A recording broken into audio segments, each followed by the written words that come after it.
subsidiary ledger. Subsidiary ledger itu disebut juga buku besar pembantu. Gunanya apa? Nanti membantu mengontrol buku besar utamanya gitu ya. Di chapter kali ini yang punya subsidiary ledger hanya 2 akun. Account receivable itu nanti akun utamanya namanya account receivable, ledger utamanya. Subsidiary ledgernya nanti pakai nama-nama customernya. Kalau yang account payable, jadi general ledger utamanya account payable, buku besar utamanya account payable, nanti buku besar pembantu atau subsidiary ledgernya pakai bantuan nama-nama kreditor. Atau kalau di sini kita perusahaan dagang ya, account payable-nya nama-nama supplier, kita kan ngutang dagang sama para supplier. Subsidiary ledger tadi sempat saya singgung fungsinya untuk mengontrol akun utamanya ya. Ini nih, contoh general ledger ini utamanya.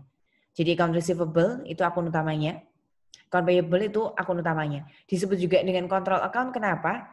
Karena dengan adanya subsidiary ledger kita bisa ngontrol akun utama tadi. Account receivable nanti pakai nama-nama customer, account payable pakai nama-nama kreditor atau supplier ya. Coba kita lihat fungsinya. Contoh di sini adalah buku besar utamanya account receivable. Di sini kita bisa lihat di general ledger, account receivable itu punya saldo akhir 4.000 debit. Memang textbook kalian tidak menggunakan format the account. Nanti kalian nggak usah buat seperti ini ya teman-teman ya. Kalau buat format seperti ini tuh repotnya apa? Setiap baris kalian harus ngitung balance-nya. Nggak usah. Kita menggunakan seperti yang sudah lalu-lalu itu, kita pakai format yang the account. Dari sini kita bisa dapat informasi account receivable-nya saldo akhirnya 4.000 sebelah debit ya. Nah, account receivable itu punya subsidiary ledger Aaron, Brandon, Karen. Itu adalah nama-nama customer. Dari sini kalau kita cuma taunya piutang kita ada 4.000, kita nggak bisa ngontrol. Tapi kalau kita pecah jadi dengan bantuan adanya buku besar pembantu atau subsidiary ledger, kita tahu piutang yang ada di perusahaan 4.000 tadi itu 2.000-nya dari customer yang namanya Aaron yang belum lunas.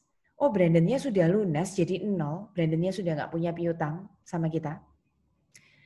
Terus bagi kita ada customer yang namanya Karen itu masih punya piutang 2.000. Jadi kita tahu 4.000 nanti itu kita harus nagih ke siapa? Oh, Aaron sama Karen.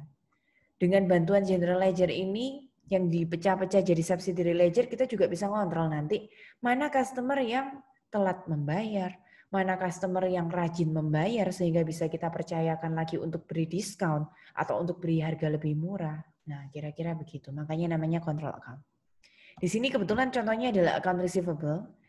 Ada 2 harusnya di chapter ini. Account payable juga bisa dibuat menjadi subsidiary. Nah, tapi kalau account payable kan menunjukkan hutang kita. Gantian tuh pola pikirnya kebalik. Berarti kalau kita lagi punya utang, kita tuh belum bayar sama supplier yang mana aja. Misalnya supplier yang tempat kita beli barang A, atau supplier tempat kita beli barang B, atau belum bayar listrik atau lain sebagainya. Itu caranya. Apa keuntungannya? Nah, di sini ada 4 keuntungan ya. Ada yang pertama tadi yang sudah saya singgung pakai contoh kehidupan sehari-hari.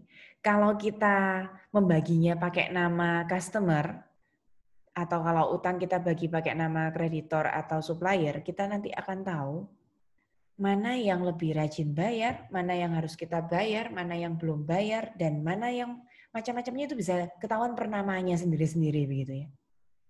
Jadi bisa lebih ditelusuri ke single account. Terus ini juga membuat general ledger kita itu tidak kebanyakan informasi. Iya kalau customernya cuma 3. Kalau customernya se-Indonesia ribuan atau jutaan masyarakat Indonesia gitu ya.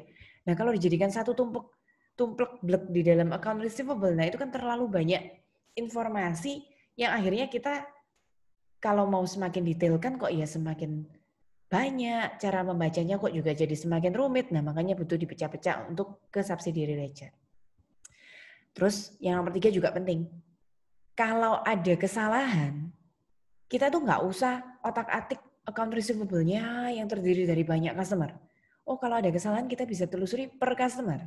Jadi ada customer yang tiba-tiba bilang sama kita, loh saya sudah bayar kok dianggap masih punya piutang. Nah misalnya begitu, kita bisa langsung telusuri tracking siapa customer nama yang protes tadi. Misalnya begitu. Yang keempat ini, nah ini penting. Mungkin kalian di sini lagi ngambil mata kuliah pengantar bisnis juga, teman-teman. Kalian sudah dapat istilah ini belum?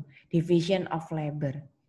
Dengan bantuannya subsidiary ledger, kalau perusahaan kalian yang kayak tadi saya bilang ya, customer-nya bukan hanya 3 orang, 4 orang begitu, tapi sudah ribuan, kalian bisa melakukan pembagian job desk untuk karyawan yang menghandle tentang piutang. Jadi untuk karyawan yang handle piutang misalnya ada 5 orang. Satu orang tuh masing-masing pegang 100 nama. Misal customer yang huruf depannya A sampai B dipegang customer yang pertama. Yang huruf depannya C sampai J dipegang oleh karyawan yang kedua dan seterusnya. Nah itu gunanya untuk pembagian kerja. Ini ada latihannya. Oke, dibelajar sendiri ya latihannya.